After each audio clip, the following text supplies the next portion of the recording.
2022년 마지막 지는 해를 배웅하는 인파가 전국 해넘이 명소마다 북적였습니다. 3년 만에 열리는 타종 행사에는 10만 인파가 예상돼 주변 도로를 통제하고 안전사고에 대비하고 있습니다. 우리 군이 쏜 고체 연료 발사체가 모형 위성 분리까지 성공했습니다. 북한은 오늘 단거리 탄도미사일 3발을 발사했는데 전날 추진체 시험에 대한 맞대응 성격으로 풀이됩니다. 해외 유입 코로나 확진자 3명 가운데 1명이 중국발 입국자로 나타났습니다. 영국과 프랑스도 음성 확인서 제출을 의무화하는 등 전 세계가 중국에 대한 방역을 강화하고 있습니다. SRT 열차 운행이 이틀째 차질을 빚고 있습니다. 선로에 떨어진 부직포 조각이 정전과 열차 고장을 일으켰습니다.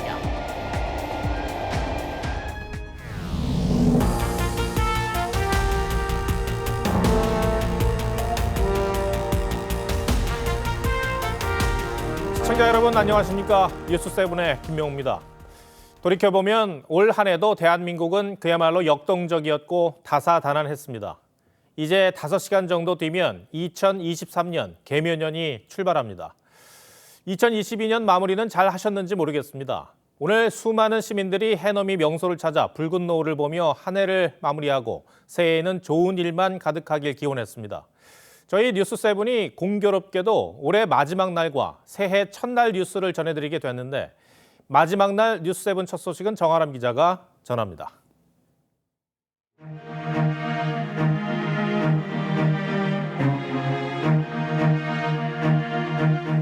다도의 앞바다가 붉게 물들었습니다. 마주보는 섬 사이로 2022년 마지막 석양이 저뭅니다. 전남 해남 땅끝마을에는 해넘이 인파가 몰렸습니다. 저무는 석양을 보며 힘들고 아쉬웠던 한 해를 정리하고 새해 소망을 기원합니다. 한 3일 전에요. 이 수술을 하고 왔어요. 건강한 게 가장 좋다고 생각이 듭니다. 가족도 다 건강했으면 좋겠고 여러 회사들이 잘 돼서 다들 연말에 성과급을 올해보다 많이 받았으면 좋겠다. 올해 군복무를 마친 청년은 학업과 취업 준비를 위한 각오도 다집니다. 내년에 한자 2급 자격증 취득하려고 합니다. 나중에 취업할 때 조금 필요한 자격증이어서 꼭 취득하고 싶습니다. 3년 만에 해넘이 행사가 다시 열린 인천 정서진에는 가족과 연인 등 3천여 명이 찾았습니다. 엄마, 아빠랑 할머니, 할아버지 건강하시고 사랑해요. 새해 첫 태양은 내일 아침 7시 26분 독도에서 가장 빨리 떠오릅니다. 동해안은 내일 날씨가 맑고 아침 기온도 오늘보다 최대 5도까지 높아 해돋이 감상에 어려움이 없을 전망입니다. TV조선 정아람입니다. 네, 이번엔 잠시 뒤 제야의 종 타종 행사가 열리는 서울 종로로 가보겠습니다. 코로나 사태로 제대로 된 행사를 못한 지 3년 만입니다. 현장에 나가 있는 취재기자 연결합니다. 정은아 기자, 지금 조금 이르긴 한데 시민들이 많이 나왔습니까?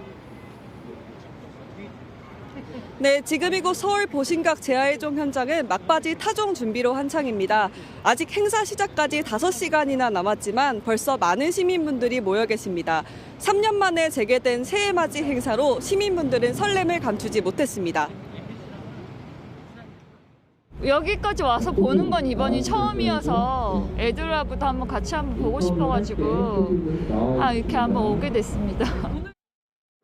서울시는 오늘 행사에 약 10만 명이 모일 것으로 예상하고 시와 경찰, 소방 등 각 분야 책임자가 함께하는 합동 상황실과 현장 안내소, 한파 쉼터 등을 설치하고 안전요원 957명을 배치해 안전사고 관리에 나섰습니다. 특히 보신각 주변 4곳과 광화문 광장, 동대문 쪽에 대형 전광판을 설치해 보신각 앞까지 오지 못하더라도 행사를 볼 수 있게 했습니다. 또 잠시 뒤 밤 9시부터 4시간 반 동안은 보신각 일대 차도는 전면 통제되고 밤 11시부터 새벽 1시까지 지하철 1호선 종강역에는 열차가 서지 않습니다. 오늘 행사에 특별한 분들이 참여한다고 하던데 어떤 분들인지 소개해 주시죠. 네, 오늘 타종 행사에는 카타르 월드컵 16강 진출의 주역 조규성 선수와 폭우 때 맨손으로 하수구를 뚫어 시민들을 구한 영웅 등 사회 각 분야의 대표 10명이 참여합니다. 오세훈 시장과 김영기 서울시의회 의장 등은 고정 타종 인사로 시민대표에는 조규성 선수와 지난 8월 폭우 당시 맨손으로 배수구를 뚫어 시민들을 위험에서 구한 강남 순환도로 의인 최영진 씨, 한국형 발사체 누리호 발사의 성공을 이끈 이상률 한국항공우주연구원장 등이 초대됐습니다. 오늘 행사 뒤에는 시민들의 원활한 귀가를 위해 지하철과 버스 등 대중교통이 새벽 2시까지 연장 운행됩니다. 보신각에서 TV조선 정은아입니다. 북한은 올해 마지막 날까지 무력 도발을 이어갔습니다. 오늘은 동해상으로 단거리 탄도미사일 3발을 발사했는데 우리 군이 고체 추진 우주발사체 시험 비행에 성공했다고 발표한 데 대해 맞대응한 것이란 분석이 나옵니다. 먼저 고이동 기자가 보도합니다. 합동참모본부는 북한이 오늘 오전 8시쯤 황해북도 중화군 일대에서 동해상으로 단거리 탄도미사일 3발을 발사했다고 밝혔습니다. 미사일은 약 350km 정도를 비행한 뒤 동해상으로 떨어졌습니다. 황해북도 중화군은 평양에서 남쪽으로 60km가량 떨어진 곳으로 이 지역에서 탄도미사일이 발사된 건 이번이 처음입니다. 한미정보당국은 세부 재원을 분석하고 있습니다. 한반도는 물론 국제사회의 평화와 안정을 해치는 중대한 도발 행위이며 유엔 안보리 결의에 대한 명백한 위반으로 북한의 미사일 발사는 지난 23일 이후 8회 만입니다. 우리 군이 북한이 개발에 어려움을 겪고 있는 고체 연료 추진체 시험 발사에 성공했다고 한 다음 날 맞대응한 걸로 풀이됩니다. 의도적으로 한반도의 긴장을 조성하고 그 국면과 추진력을 계속 가져가겠다라는 그런 의지를 갖고 도발을 감행하고 북한은 올해 38차례에 걸쳐 70여 발의 탄도미사일을 쐈고 3차례 순항미사일을 발사하며 도발 수위를 끌어올렸습니다. 북한은 국정 방향을 논의하는 노동당 전원회의를 닷새째 이어가고 있는데 강대강 기조를 이어갈 가능성이 높다는 우려가 나옵니다. TV조선 고이동입니다. 북한이 반응을 보인 우리의 고체 연료 발사체는 4단으로 이루어진 로켓인데 위성 모형까지 분리하는 데 성공한 것으로 확인됐습니다. 고체 추진체로 소형 위성을 여러 개 발사해 운영할 경우 미국 감시 자산에 의존하지 않고 북한 도발 징후를 실시간으로 파악할 수 있게 됩니다. 이어서 윤동빈 기자가 보도합니다. 지난 3월 충남 태안의 국방과학연구소에서 발사한 고체 연료 우주 발사체. 첫 시험 발사였던 만큼 당시엔 2단 로켓 모터 기능을 중점적으로 점검하고 3단 로켓과 페어링 분리, 상단부 자세 제어 기술을 점검했습니다. 하지만 어제 두 번째 발사에선 총 4단 로켓 중 1단을 제외한 모든 추진체의 단 분리를 3단계에 걸쳐 진행한 뒤 위성 모사체까지 성공적으로 분리했습니다. 발사체는 고도 450km까지 도달했다고 국방당국이 밝혔습니다. 이제 남은 건 수십 톤 이상 추력을 내야 하는 1단 추진체 개발입니다. 개발에 적어도 2년 이상 걸리기 때문에 국방과학연구소는 액체 연료 로켓과 혼합 운용하는 방식도 고려하고 있습니다. 액체 연료 기반 로켓과 결합한다면 이른 시간 내에 탑재 중량이 높은 정찰 위성 시험 발사도 가능할 것으로 보입니다. 고체 로켓은 액체 로켓보다 구조가 간단하고 가격이 저렴해 대량 생산이 쉽습니다. 고체 로켓으로 초소형 위성 수십 개를 발사해 군집 위성을 이루게 되면 미국 정찰 자산에 의존하지 않고 이동식 미사일 발사대 등 북한 전력의 움직임을 파악할 수 있을 것으로 보입니다. TV조선 윤동빈입니다. 북한 무인기 침투 이후 윤석열 대통령이 드론 부대 창설을 통한 공세적 대응 기조를 강조했죠. 이런 방침에 따라 북한 수뇌부의 참수 작전을 담당하는 육군 특전사 부대도 요인 암살용 자폭 드론을 다음 달부터 실전 배치하기로 했습니다. 목표물 정밀 타격도 가능하다는데 박지호 기자가 설명하겠습니다. 무인기 카메라에 포착된 적진 상황을 확인한 병사가 공격 버튼을 누르자 무인기가 건물 안으로 돌진합니다. 창문 앞에서 보초 역할을 한 마네킹이 산산조각이 나고 건물도 화염에 휩싸입니다. 작전거리 10km에 수류탄 2개 위력의 탄두를 달고 오차 1m 이내로 정밀 타격이 가능한 이스라엘제 자폭드론 로템-L입니다.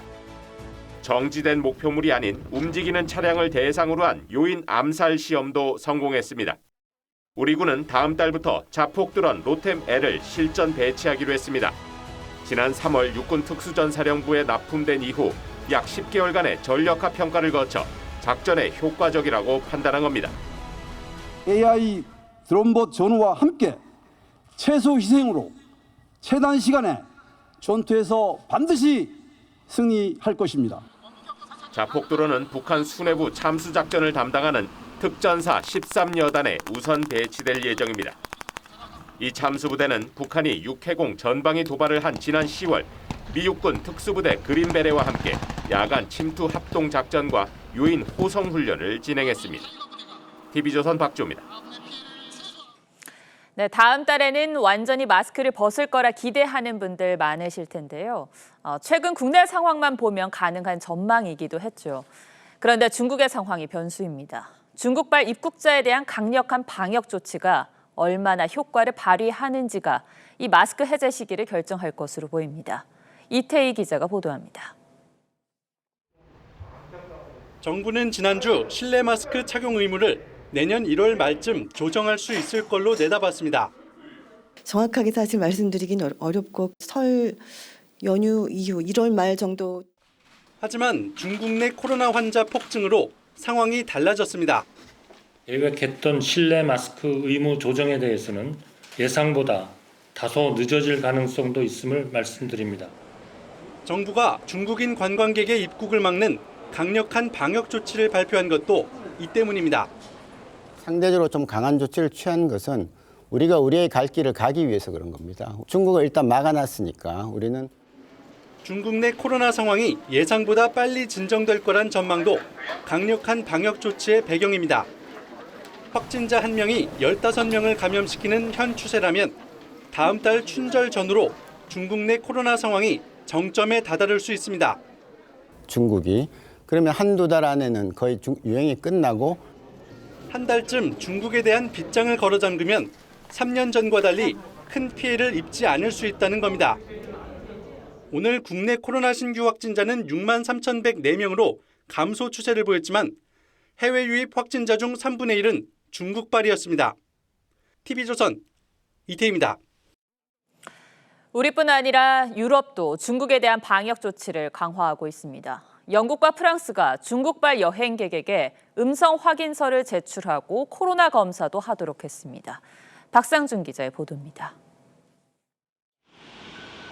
중국발 비행기가 이탈리아 로마 공항에 도착합니다. 철저한 통제 아래 이뤄진 입국 심사에서 여행객들은 체온을 재고 코로나 검사를 받았습니다. Allora, sul primo volo sono stati individuati 5 casi di positività su 49 passeggeri. 앞서 밀라노 공항에 입국한 중국발 여행객 2명 중 1명에게서 코로나 감염이 확인된 상황. 이탈리아는 총리까지 나서 유럽연합 회원국의 검역 강화를 촉구했습니다. Misura che però rischia di essere non completamente efficace se non è presa a livello europeo. 규제를 검토하던 영국과 프랑스도 대책을 내놨습니다. 영국은 새해 5일부터 항공기 탑승 전 음성 확인서 제출을 의무화하고 오는 8일부턴 탑승객 20%를 대상으로 코로나 검사를 하기로 했습니다. 프랑스와 스페인도 이 같은 조치를 확정했습니다. Nuestros aeropuertos exigiendo a los pasajeros procedentes de China una prueba negativa frente a la COVID o pauta completa de vacunación. 세계보건기구 WHO는 중국 보건 담당자를 만났다며 중국의 코로나 정보 공개를 거듭 촉구했습니다. 앞서 중국은 방역 완화 조치가 내려진 지난 7일 이후 확진자가 폭증하자 25일부터 통계 발표를 중단했습니다. TV조선 박상준입니다. 수도권 고속철도 SRT가 어제 오후부터 오늘까지 이틀째 운행에 차질을 빚고 있습니다. 부직포 조각이 말썽입니다. 터널 보수 공사를 하다가 선로에 부직포가 떨어졌는데 이 때문에 전기 공급이 중단되고 또 열차의 모터 고장까지 일으켰습니다. 윤서아 기자입니다. 수도권 고속철도 평택 지제역입니다. 대합실 전광판에는 열차 운행 중지 안내문이 떠 있습니다. 어제 오후 5시 2분쯤 지제역 인근 전차선에 전기 공급이 중단됐습니다. 이 때문에 어제부터 KTX와 SRT 등 고속열차 운행이 160편 넘게 지연되고 있습니다. 저도 좀 있으면 이제 부산 가야 되는데 열차를 못 탈까 봐 좀 걱정이 되네요. 어젯밤 11시 20분쯤 일부 노선은 운행을 재개했지만 오늘까지 SRT 열차 18대에 엔진 역할을 하는 모터 장치가 고장났습니다. 이번 정전 사고는 지제역에서 6km 떨어진 터널에서 시작됐습니다. 이곳 통복터널 안에서 하자 보수 공사를 하다 떨어진 부직포 조각이 정전과 열차 고장을 불렀습니다. 이물질이 떨어지면 안 되네. 떨어지면 전차선하고 제어 장치들이 좀 민감한 장치들이기 때문에. 정전에 고장이 겹친 SRT 노선은 이틀째 운행 차질을 빚고 있습니다. 7개가 중간에 가다 퍼졌어요. 이게 언제쯤 상황이 종료되겠습니다. 라고 말씀을 못 드리는 거고요. 국토교통부는 정전 사고 원인과 열차 지연 이후 철도 시설 유지 보수 규정 위반 여부 등에 대한 조사에 착수했습니다. TV조선 윤서아입니다. 겨울이면 길을 지나는 사람들의 머리 위를 위협하는 고드름이 골칫거리입니다. 최근 강추위가 이어진 2주 동안 고드름을 제거해달라는 신고가 250여 건에 달합니다.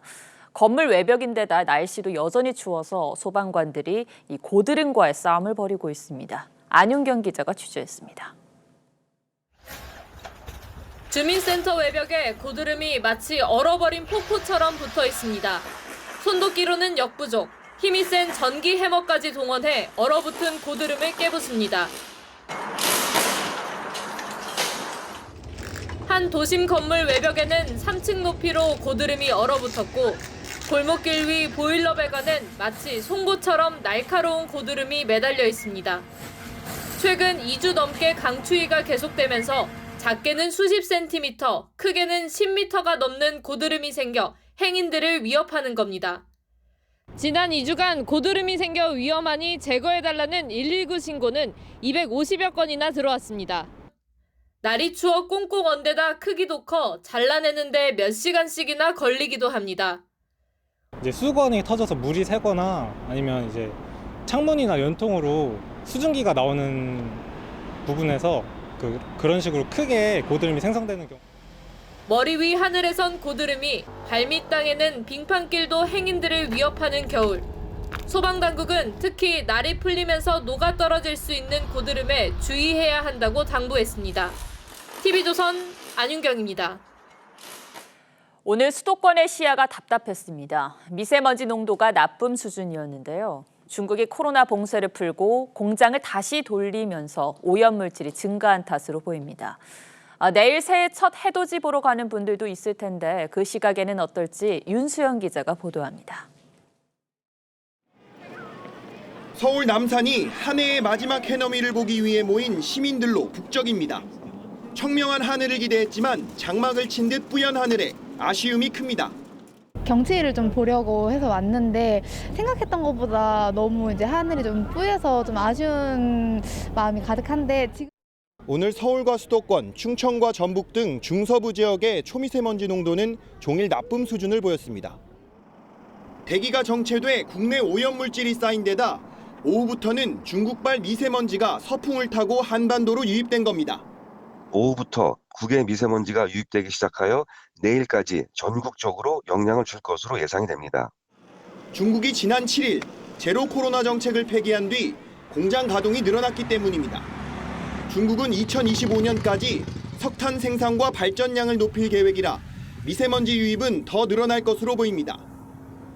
미세먼지 나쁨 상태는 강원도를 제외한 전국에서 내일 새벽 새해 첫 해돋이까지 이어질 전망입니다. TV조선 윤수영입니다.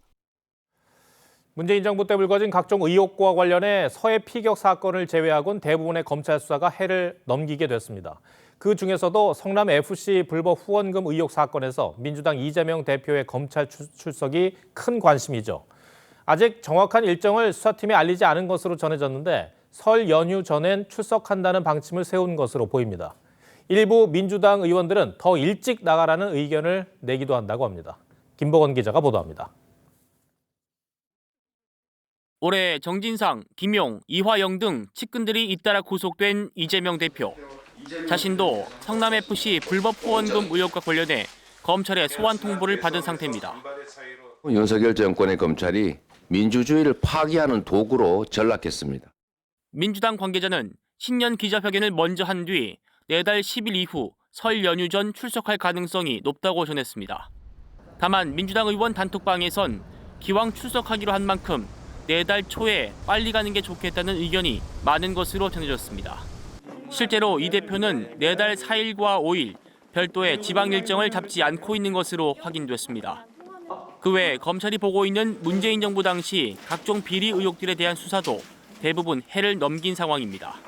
서해 피격 사건은 서훈 전 안보실장 등 5명에 대한 기소로 사실상 종결됐지만 탈북어민 강제 북송 사건과 블랙리스트 의혹 수사, 월성원전 1호기 경제성 평가 조작 의혹 등은 내년 초 이후 수사가 마무리될 걸로 보입니다. 이원석 검찰총장은 신년사를 통해 검찰 수사의 공정성을 훼손하는 부당한 공격에 단호히 대처하겠다면서도 정치적 중립을 강조했습니다. TV조선 김보건입니다.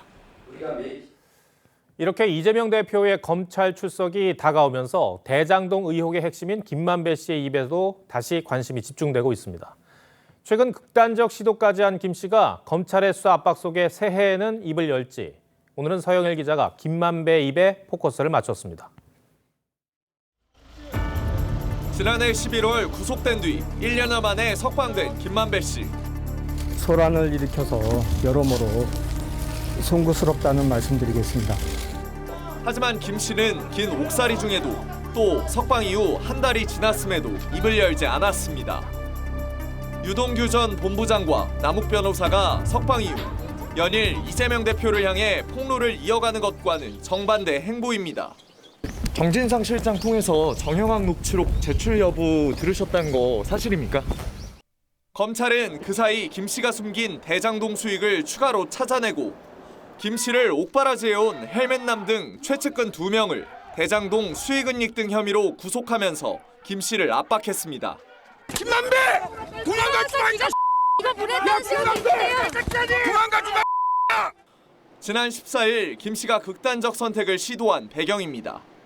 극단적 시도 뒤 김 씨 측은 폐 기능 상실 우려를 이유로 4주짜리 진단서를 내면서 대장동 재판은 무기한 연기됐지만 지난 27일 TV조선 카메라에 담긴 김 씨의 모습은 응급실에 들것에 실려간 것과 달리 병원을 나올 때는 2발로 걸을 정도로 건강이 호전된 모습이었습니다. 혹시 건강 괜찮으십니까? 건강 괜찮으십니까? 몸 상태 지금 어떠십니까? 그동안 대장동 비리와 관련해 당시 성남시장이던 이재명 대표와의 연관성에는 선을 그어왔던 김만배 씨. 천화동인 1호 실소유주 누굽니까? 그거는 바로 접니다. 검찰이 김 씨가 벌어들인 대장동 수익에 대한 적극 환수로 돈줄이 막힌 데 이어 자해 시도 뒤 싸늘해진 여론 시선, 그리고 다른 대장동 관련자들의 폭로까지 더해지며 새해에는 김 씨가 스스로의 입에 굳게 채웠던 자물쇠를 풀 수도 있다는 관측이 나옵니다. 뉴스7 포커스였습니다. 중국 비밀 경찰서의 국내 거점으로 지목된 중식당 대표가 이틀 만에 추가 기자회견을 열었습니다. 그런데 의혹의 사실 여부를 떠나 기자회견을 하는 방식이나 내용이 저희들이 통상 봐온 곳과는 달라서 이상한 느낌마저 듭니다. 기자회견을 하겠다며 3만 원짜리 입장권을 파는 행위도 처음 보는 광경이고, 억울함을 알리겠다면서 기자들의 질문을 받지 않은 것도 상식적이지 않아 보입니다. 정민진 기자가 현장 취재했는데 시청자들께서 판단해 주시기 바랍니다. 중국 비밀경찰서의 국내 거점으로 지목된 중식당 대표가 이틀 만에 다시 기자회견을 열고 비밀경찰과 관련됐다는 의혹을 전면 부인했습니다. 我们是确实把很多人送回国去，但是不是反中人士，是一些精神失常、不能自理，或者是没有人管的这样一些人。 자신이 주임으로 있는 항구화조센터에서 중국인들을 본국으로 보내긴 했지만 인도주의적 목적이었다는 겁니다. 화조센터는 스페인 인권단체가 중국 비밀경찰서 의혹을 제기하며 연결고리로 지목한 단체입니다. 그러면서 의혹이 제기된 중식당은 중국 음식 문화를 알리기 위한 정상적인 식당이라고 강조했습니다. 왕 씨는 2017년 개업한 중식당이 수년째 적자가 난 건 소송과 리모델링, 코로나19로 영업이 어려웠기 때문이라고 설명했습니다. 그동안 중식당 운영에 45억 원을 투자했고 투자자는 여러 명이라고 밝혔습니다. 防水啊，还有很多的这个主体这个工程，我们累计投入了45亿为这条船，所以我们没有要走的理由，我们一定会在这里长期的经营下去。 이 중식당은 선착순 100명에게 한 사람당 3만 원을 받고 이 기자회견 입장권을 팔았습니다. 하지만 1시간 넘게 제기된 의혹들을 설명하면서도 기자들의 질문은 받지 않았습니다. 왕 씨는 해당 중식당은 건물 내부 수리 때문에 내년에 문을 닫기로 했다며 인근에 새로운 식당을 열고 운영할 계획이라고 밝혔습니다. TV조선 정민진입니다. 네, 올해 경제를 정리하는 시간입니다. 재테크 수익률을 들여다보면 올 한 해 경제 흐름을 한눈에 알 수 있는데요. 재테크 수익률 1위는 달러였고 금 수익률도 성적이 나쁘지는 않았습니다. 반면에 비트코인은 마이너스 60%대로 꼴찌였습니다. 송병철 기자가 정리했습니다. 원달러 환율이 1202.4원. 러시아가 우크라이나를 침공한 올해 2월의 환율이 처음 1200원대를 돌파했습니다. 이후 계속 올라 9월엔 1439.9원까지 올랐습니다. 원달러 환율 상승세도 거침이 없습니다. 전 세계적인 경기 침체 공포가 커지고 올해 원달러 환율은 1261원에 마감했습니다. 연초와 비교하면 6.1%가량 올라 자산 수익률로는 1위를 기록했습니다. 금값도 한돈 기준 5%대 수익률을, 원자재도 4%대 수익을 냈습니다. 우크라이나 전쟁의 여파가 하나 있을 거고요. 달러가 강해진 것은 아무래도 미국의 금리 인상의 영향. 반면 비트코인은 연초 개당 5,600만 원에서 2,080만 원까지 64% 넘게 폭락했습니다. 테라와 루나 사태, FTX 파산 등 연이은 가상자산 악재의 여파입니다. 코스피 200에 연동되는 코덱스 200도 수익률이 24%나 빠졌고 부동산 침체에 종합주택 매매 가격 지수도 2.8% 하락해 주식과 부동산도 힘을 못 썼습니다. 금리 인상에 따라 투자금이 빠지면서 하락세를 못 피한 겁니다. 경기 침체가 우려되고 또 주택 구매 심리 악화로 부동산 경기가 더욱더 나빠질 것이라는 그런 기대감이 복합적으로 작용한. 전문가들은 경기 침체가 본격화되는 내년에는 자산 가격 변동이 커질 수밖에 없어 투자에 더욱 신중해야 한다고 조언합니다. TV조선 송병철입니다. 또 2022년은 인플레이션과 싸우는 한 해이기도 했습니다. 고물가는 여전하죠. 한 푼이라도 아끼려는 알뜰족이 늘어날 수밖에 없습니다. 세일을 앞두고 열린 대형마트 세일 행사에는 출입 인원을 제한할 만큼 많은 인파가 몰리기도 했습니다. 유혜린 기자가 취재했습니다. 한우 40% 할인 문구를 본 시민들이 앞다퉈 포장된 소고기를 집어갑니다. 한 판 가격에 두 판을 살 수 있는 계란 매대는 오픈 1시간 만에 텅 비었습니다. 계산대로 향하자 10m가 넘는 긴 줄이 이어집니다. 계산을 하려면 20분가량 기다려야 합니다. 몇 분 정도 기다리셨어요? 15분 정도나 20분 정도 될 것 같아요. 문을 연 지 1시간 반 만에 매장 안이 고객들로 가득 차자 직원들이 입장 인원을 제한합니다. 출입구 이용을 잠시 통제하고 있습니다. 매장 출입에까지 소요되는 예정 시간은 30여분 소요될 예정입니다. 할인 행사에 이토록 많은 인파가 몰린 건 물건값이 계속 오르기 때문입니다. 올해 가공식품, 외식비 등이 7% 이상 인상되면서 소비자 물가지수는 1998년 외환위기 이후 가장 많이 올랐습니다. 새해에도 고물가가 그치지 않을 것으로 예상되자 미리 물건을 사두려는 사람들이 크게 늘었습니다. 세일할 때 좀 쟁여놔야 된다는 느낌도 있고 해가지고 사람 많을 것 같아서 뭐 일찍 오긴 했는데 엄청 많네요. 새해에는 전기, 가스요금은 물론 대중교통요금도 크게 오를 예정이어서 허리띠를 졸라매는 알뜰 쇼핑족이 더욱 늘어날 전망입니다. TV조선 유혜림입니다. 네, 오늘 따져보니는 새해부터 달라지는 걸 짚어봅니다. 우리 일상과 관련이 깊은 이 식료품의 유통기한인데요. 산업부 장윤정 기자와 따져보겠습니다. 장 기자, 용어도 달라지더라고요. 유통기한에서 소비기한으로. 그런데 비슷한 말 같거든요. 어떻게 다릅니까? 네, 유통기한은 이 판매자가 상품을 소비자에게 유통, 판매할 수 있는 기한을 의미합니다. 이 반대로 소비기한은요, 소비자가 음식을 언제까지 안전하게 두고 먹어도 되는지를 나타낸다고 볼 수 있는데요. 통상 소비기한은 유통기한보다 20에서 50% 정도 더 깁니다. 그러니까 섭취 가능한 그 기간을 표시해 두는 거니까 소비자 입장에서는 조금 더 편리할 수 있겠군요. 정확히 기간이 얼마나 더 길어지는 겁니까? 네, 지금까지 180개 품목의 소비 기한이 공개됐는데 이 두부는 최장 31일에서 35일까지 늘어나고요. 햄과 어묵은 61일까지, 주스 35일, 떡은 56일까지 먹을 수 있습니다. 그동안은 이 유통기한이 지나면 제품에 이상이 없더라도 다소 좀 깨림직해서 제품을 버리곤 했었잖아요. 근데 이 소비기한은 조금 더 길어요. 이 기간 동안에는 믿고 먹어도 되는 겁니까? 네, 말씀하신 것처럼 이 소비자의 57%가 유통기한이 지나면 식재료를 폐기한다고 답할 만큼 유통기한과 폐기 시점을 동일하게 인식하고 있는데요. 이번에 식약처가 발표한 소비기한은 식품별로 실험을 통해 계산한 수치이기 때문에 안심하고 드셔도 됩니다. 그런데 장 기자가 예시로 든 것 중에서 우리가 자주 먹고 또 유통기한을 유독 꼼꼼히 따지는 우유가 좀 빠져 있더라고요. 네, 맞습니다. 우유 등 일부 냉장 제품은요, 이번 소비기한 적용 대상에서 빠졌습니다. 네. 우유는 작은 온도 변화에도 상하기 쉬운 만큼 냉장 유통 환경 개선 작업이 필요하다고 판단한 건데요. 냉장 우유류는 8년 뒤인 2031년 1월 1일부터 소비기한 표시제를 실시합니다. 네, 우유는 조금 더 기다려야겠군요. 찾아보니 이 유통기한 제도가 37년이나 됐더라고요. 이렇게 길게 유지해온 제도를 갑자기 바꾸는 이유가 따로 있습니까? 네, 소비기한제 시행으로 인한 기대 효과는 여러 가지가 있는데요. 오유경 식약처장은 가장 큰 효과로 탄소 중립을 들었습니다.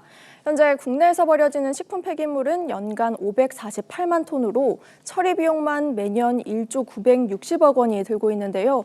이 소비기한제가 시행되면 소비자는 연간 8,860억, 산업체는 연간 260억 정도를 절약하게 될 것으로 예상되는데 이 폐기물 처리 비용까지 고려하면 연간 1조 원을 아낄 수 있다고 합니다. 네, 환경과 비용을 위한 변화였군요. 마지막으로 소비자들이 주의해야 할 점이 있을까요? 네, 소비기한은 식품별 보관 방법을 따랐을 경우를 전제로 하기 때문에 잘 지키셔야 하고요. 또 앞으로 3, 4년간은 유통기한과 소비기한이 표시된 식품이 섞여서 판매되기 때문에 유통기한인지 소비기한인지 잘 확인하고 기한 내에 섭취하셔야 합니다. 네, 그렇군요. 장 기자 잘 들었습니다.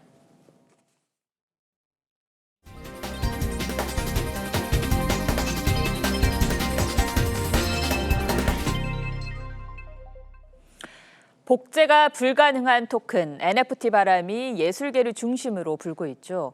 그동안에는 주로 미술 작품을 NFT로 발행해왔다면 이제는 판소리부터 발레, 클래식, 그리고 연극까지 그 영역을 넓히고 있습니다. 이정민 기자가 보도합니다.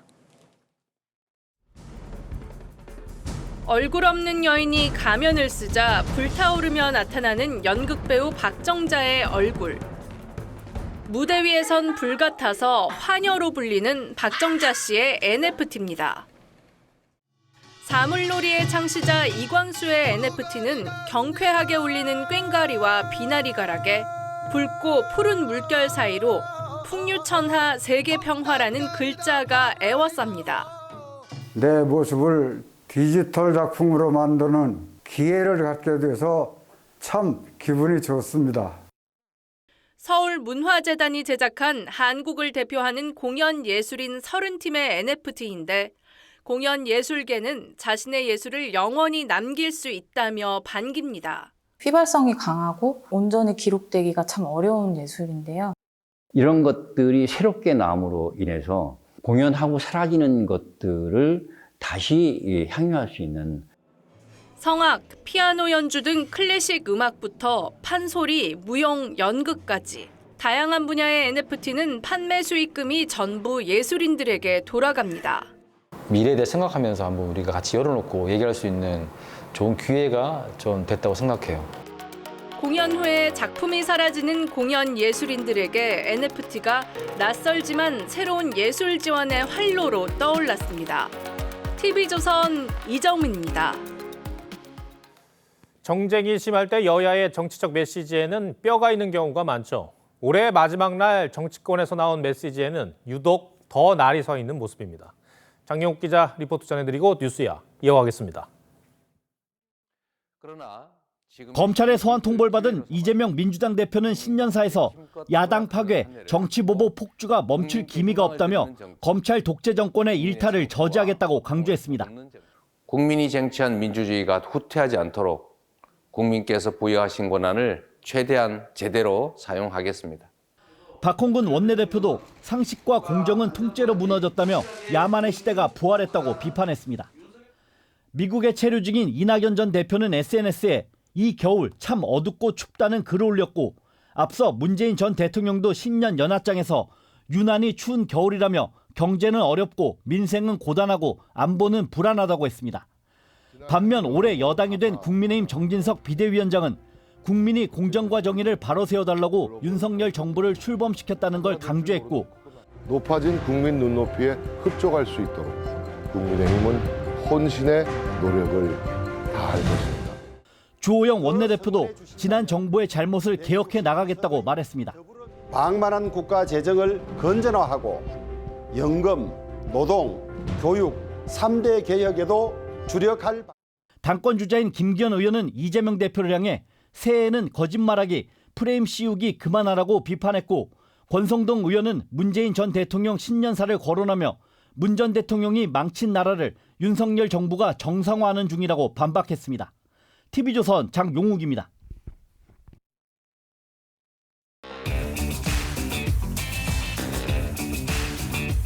뉴스야 시작합니다. 정치부 한성원 기자 나와 있습니다. 첫 번째 물음표 볼까요? 네, 첫 번째 물음표는 성남FC는 끝난 사건입니다. 예, 이재명 대표와 민주당에서 하는 주장이죠? 네, 맞습니다. 최근 검찰의 소환 통보를 받은 이 대표는요, 이미 무혐의나 사안을 왜 검찰이 다시 꺼내드냐고 문제 삼았고요. 민주당 대변인도 끝난 사건이라고 주장해 왔습니다. 무혐의 결정 났던 FC 광고한 것 가지고 저를 소환하겠다고 합니다. 이재명이 그렇게 무섭습니까? 이미 끝난 사건이었습니다. 실제로는 어떻습니까? 아니라는 얘기입니까? 네, 이 복잡하지만 형사 절차를 따져보면요. 한 번도 끝난 적이 없는 사건입니다. 이 지난해 경찰 불송치 이후에도 이의 신청, 보안 수사, 기소 의견 이렇게 검경 수사기관에서 끊임없이 진행이 되어 왔는데요. 먼저 경찰은 2018년 시민단체가 당시 경기지사였던 이 대표를 고발하면서 수사를 시작했다가 3년 3개월 만인 지난해 9월 무혐의 처분을 했었습니다. 하지만 고발인이 즉각 이의 신청을 해서 성남지청으로 사건이 갔고 올해 2월 우여곡절 끝에 경찰에 보안 수사를 내렸습니다. 이 경찰 보안 수사 결론이 이 대표에게 뇌물 혐의가 있다면서 이 검찰에 송치를 했고 지금 검찰이 수사 중인 겁니다. 그 과정에서 성남FC 수사 무마 사건으로 차장검사가 사표를 내는 그런 파동도 있었잖아요. 네, 고발인이 불복해서 이의 신청을 한 게 지난해 9월입니다. 이 당시 성남지청장이 박은정 검사였는데요. 이 박 검사는 추미애 법무부 장관 시절 감찰관으로 윤석열 당시 검찰총장 징계를 주도하기도 했었습니다. 이 수사 문개기 의혹이 일고 이에 반발한 박하영 차장검사가 항명성 사표를 낸 뒤에야 성남지청이 이 경찰에 재수사를 요청하게 된 겁니다. 예, 그렇군요. 이재명 대표는 애초에 경찰 수사에서부터 출석을 하지 않았었던 것으로 기억을 하는데 그때 이제 성남FC가 정당한 광고비, 그러니까 광고비 집행을 한 것뿐이라는 그런 주장을 했었죠.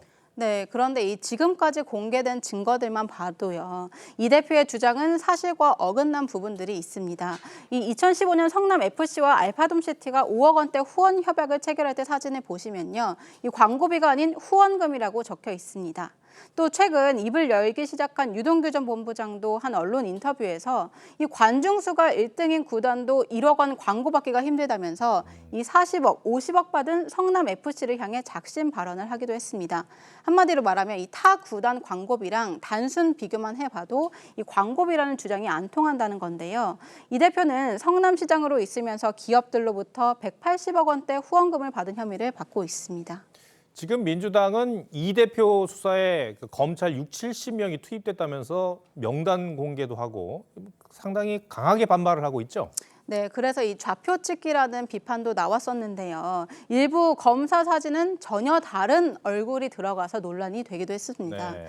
그런데 저희가 또 별도로 알아보니요. 이 쌍방울 수사라고 적힌 수원지검 1차장과 형사 1부장도 현재 본 업무로 복귀해서 더 이상 이재명 대표 관련 수사를 하지 않고 있는 걸로 취재가 됐습니다. 검찰 소환 날짜는 정해졌습니까? 이 검찰이 여러 차례 연락을 시도하고 있지만요. 이 대표 측이 출석 날짜를 아직 알리지 않았다고 합니다. 네, 알겠습니다. 첫 번째 물음표 정해볼까요? 네, 첫 번째 물음표 성남FC는 끝난 사건의 느낌표는 공감 없는 가짜뉴스 이렇게 뽑아봤습니다. 이 이재명 대표 그리고 민주당 차원에서 검찰 독재, 야당 탄압이면서 이제 여론전에 나섰지만요. 최근 민주당 지지율이 석 달 만에 20%대로 내려온 걸 보면 민심이 더는 공감해주지 않는 것 같습니다. 네. 두 번째 물음표는 뭡니까? 네, 두 번째는 방탄국회는 진짜였다입니다. 노웅래 의원 체포동의안 부결 얘기인 것 같습니다. 네, 이 체포동의안 부결 이후에 방탄국회다 이런 논란이 나왔었는데요. 이 노 의원만 특별한 경우인지 지난 19대 국회부터 현재까지 최근 10년간 국회에 제출된 체포동의안을 전수조사해봤습니다. 네. 이 노웅래 의원을 포함해서 총 20건 중에 이 체포동의안이 가결된 건 단 7건 뿐이었는데요. 이 21대 3건, 이 19대 20대 때 4건입니다. 약 35% 3건 중 1건만 가결이 된 거죠. 그동안 검찰이 국회에 국회의원의 체포동의안을 요청한 경우에 최종 판결은 어떻게 나왔습니까? 이 앞서 말씀드린 20건 중에서요. 이 노 의원과 체포동의안이 2번 제출된 김영주 당시 새누리당 의원의 사례를 감안하면 이 18명 정도입니다. 이 18명 중 3명을 제외하고는 대법원에서 유죄가 확정되거나 현재 진행 중인 재판에서 중형을 선고받고 복역 중입니다. 약 80%가 넘는 수치인데요. 이 무죄를 받은 3명도 박지원, 정두원 당시 의원이 같은 저축은행 비리 의혹, 또 권성동 의원이 강원랜드 건으로 무죄를 받은 경우였습니다. 네. 노웅래 의원처럼 체포동의안이 부결된 경우에 검찰이 영장을 재청구하기도 하죠. 네, 맞습니다. 근데 되게 드물지만 있긴 한데요. 2003년에 16대 국회 때 국회의원 7명 체포동의안이 부결됐는데 이 회기가 끝난 이후에 검찰은 구속영장을 재청구했었습니다. 이번에도 검찰은 이 임시국회 연장 여부를 지켜보면서 이 구속영장 재청구 여부를 검토할 것으로 보입니다. 한동훈 장관이 노 의원의 구속 필요성에 대해서 자세히 설명을 했었는데 민주당에 대해서도 작심 발언을 계속 이어가고 있죠. 네, 이 노 의원이 받은 돈봉투 소리 녹음까지 증거를 공개하면서 이 한 장관은 연일 민주당의 부결 결정을 비판하고 있습니다. 민주당이 압도적으로 부결시킨 걸 보면 저는 제 설명이 과했던 게 아니라 오히려 부족했던 것이 아닐까 생각합니다. 민주당 반응은 어떻습니까? 네, 어제 오전 민주당 최고위회에서는요. 이 한 장관을 겨냥한 조롱성 발언이 연이어 나왔습니다. 어디서 이상한 소리가 자꾸 들리는데 이 김남국 의원 돈봉투 받는 소리 같은 아니요? 땡큐 한동훈. 네. 두 번째 물음표도 정리해볼까요? 네, 두 번째 물음표 방탄국회는 진짜였다의 느낌표는 국민이 기억할 것 이렇게 뽑아봤습니다. 물론 이 체포동의안 표결은 70년째 익명으로 진행되어 왔습니다. 그래서 이 유권자도 사실상 국회의원 중 누가 어떻게 투표했는지 모르기 때문에 제대로 된 판단 근거가 없다는 비판이 나왔었는데요. 하지만 이 무기명 뒤에 숨은 노 의원에 대한 부결 결정은 이재명 당대표를 지키기 위한 예행 연습이다 이런 지적이 나오는 만큼 국민들도 오래 기억할 것 같습니다. 알겠습니다. 한성훈 기자 오늘 설명 잘 들었습니다.